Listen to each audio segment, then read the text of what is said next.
Irmãos caríssimos, paz e bem.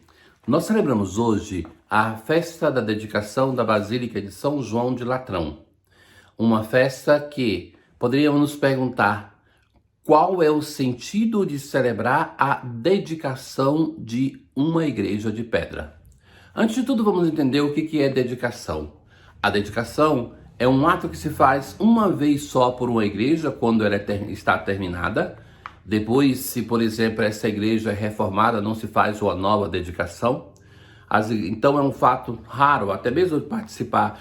Quem é de uma igreja de tradição antiga não tem, por exemplo, a possibilidade de participar de uma dedicação daquela igreja, porque não se repete. Mas a cada ano se celebra naquela igreja uma grande festa para a igreja, uma festa litúrgica, para fazer memória deste evento. Considero de fato o ritual da dedicação de uma igreja como aquele mais solene entre as diversas celebrações da Igreja Católica. E a Basílica de Latrão, ela é celebrada em todo o mundo porque é chamada na tradição nossa como a igreja mãe de todas as igrejas, porque é a primeira igreja edificada, ainda por Constantino. Ela está em uma das colinas de Roma, a colina Lateranense, onde por muito tempo foi a residência do Papa. Por exemplo, se nós nos recordarmos que quando São Francisco vai para pedir a autorização para o seu grupo nascente, ele vai com um grupo de companheiros até a Basílica Vaticana. Então, nós celebramos essa igreja que é memória da Igreja Católica e da igreja não só ali em Roma, mas em todo o mundo. A partir daquela igreja, então se começa a construir outras igrejas no Império. A Basílica de São João de Latrão é dedicada ao Salvador e aos dois São Joãos, São João Evangelista e São João Batista. Ali estão contidas as relíquias desses dois santos.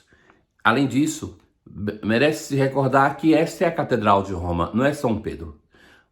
A cidade de Roma, ela contém 4 grandes basílicas, e quando se vai ali, as basílicas em peregrinação se visita, que é São João de Latrão, Santa Maria Maior, São Pedro e São Paulo, fora dos muros. E essas basílicas fazem memória justamente dessas pessoas, de eventos concretos. Contém as relíquias dos santos, aquela lateranense eu já falei, mas do local do martírio de São Pedro, local do martírio de São Paulo.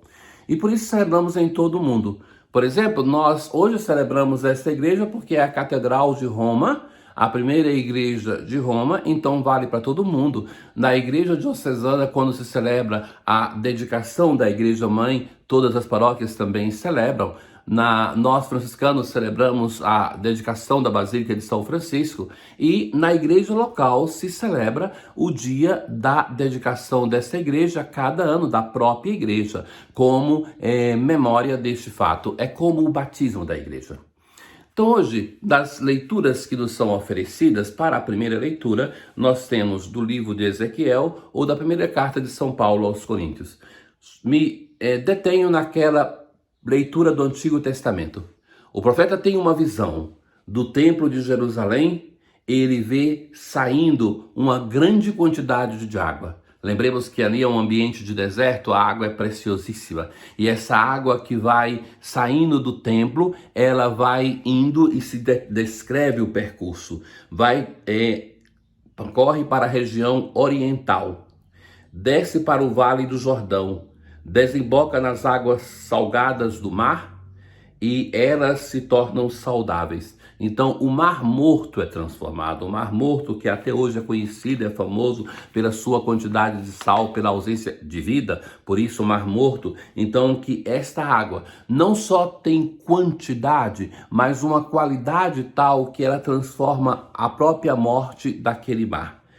E onde o rio chegar, todos os animais que ali se movem poderão viver. Haverá peixes, vida aonde chegar o rio. Então o rio vai levando vida. e vai transformando a morte em vida. Uma força total, por quê? Porque esta água sai do santuário do Senhor. Todas as espécies de árvores irão crescer, suas folhas nunca murcharão, produzirão frutos durante todo o ano. E águas que banham as árvores saem do santuário. Seus frutos servirão de alimento e suas folhas de remédio. É a água da vida, é a água que vai transformando, é a água que sai do santuário. Então o santuário não é um local indiferente. Na verdade, nós conciliamos e devemos na nossa vida buscar conciliar duas dimensões. Não é somente importante o santuário que somos nós, a igreja, porque celebrar São João de Latrão não é celebrar somente a igreja de pedra, mas celebrar nós que somos templos do Espírito Santo, a igreja viva do Senhor. Mas o templo de pedra também é importante, porque ele é memória da ação de Deus. Se nós tivéssemos uma cidade sem nenhum templo, sem nenhuma edificação sagrada, Deus seria esquecido. O povo de Deus não teria aonde se reunir. Então, nós vivemos em um mundo sempre mais secularizado. Eu me recordo muito quando vivia na Itália, que a cada vez que se falava da construção de um templo, da reforma de um templo, eram os próprios católicos, os próprios cristãos que reagiam dizendo, é melhor ajudar os pobres. Sobre isso o próprio Jesus já respondeu, pobres sempre tereis entre vós. De certo que nós devemos fazer um trabalho para os pobres. Por exemplo, desde quando cheguei no Santuário de São Francisco, eu sempre falei isso, e nós edificamos um robusto serviço para os pobres. Não abandonamos os pobres, mas agora chegou o momento de reformar a igreja, de pensar na igreja do Noroeste, porque nós precisamos do templo de pedra. E se nós temos hoje os belos templos que se vai pelo mundo para visitar, penso a Basílica de São Pedro, é porque católicos deram a vida, se empenharam, se doaram para construir e para manter esse templo. E só se faz isso porque Deus é importante. Deus é importante no pobre, que nós devemos ajudar, e em consciência o fazemos, e Deus é importante no templo que nós devemos edificar para que ele seja cultuado, porque nada substitui o culto que nós prestamos ao Senhor. Então não é uma questão de que devemos priorizar isso ou aquilo, mas que devemos priorizar as duas coisas. Hoje no Evangelho, Jesus está no templo, e ele chega, é o momento de Jesus assim, de uma ira, digamos, mas não uma ira que é pecado, é aquela profética, é aquela de quem não se alia com o pecado. Jesus vê os vendilhões do templo, estão vendendo bois, ovelhas e pombas, e tem os cambistas.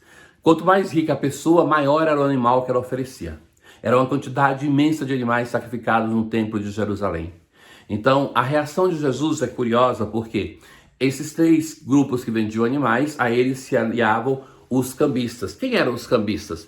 Eram aqueles que trocavam a moeda do Império Romano, que era considerada profana, que não podia entrar no templo, pela moeda do templo. E o templo já ganhava muito desse câmbio. Então, veja que é uma incoerência que tem nisso. E Jesus, então, se ira com essa situação, naquele episódio, dá a César o que é de César e a Deus o que é de Deus. Muito bem.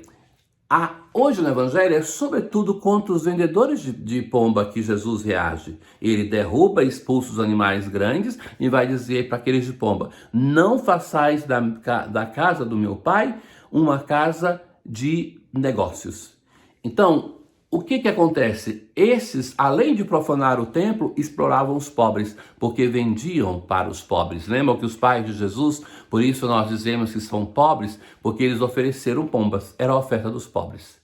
Então, Jesus, nesse episódio, corrige o templo que está se desencaminhando, se distanciando do Senhor, mas por outro lado também ele se apresenta como um templo.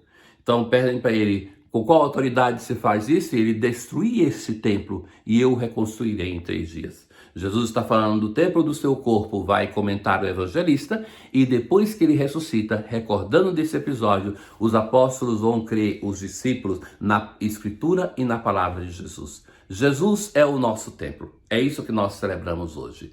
Nós somos também templo do Senhor, aliados ao Senhor Jesus pela graça do Espírito Santo. E nós também valorizamos o tempo de pedra, não de igual modo, mas porque a igreja do Senhor nele se reúne para louvá-lo. Tenha um bom dia. O Senhor esteja convosco, Ele está no meio de nós. Abençoe-vos o Deus Todo-Poderoso, o Pai, o Filho e o Espírito Santo. Paz.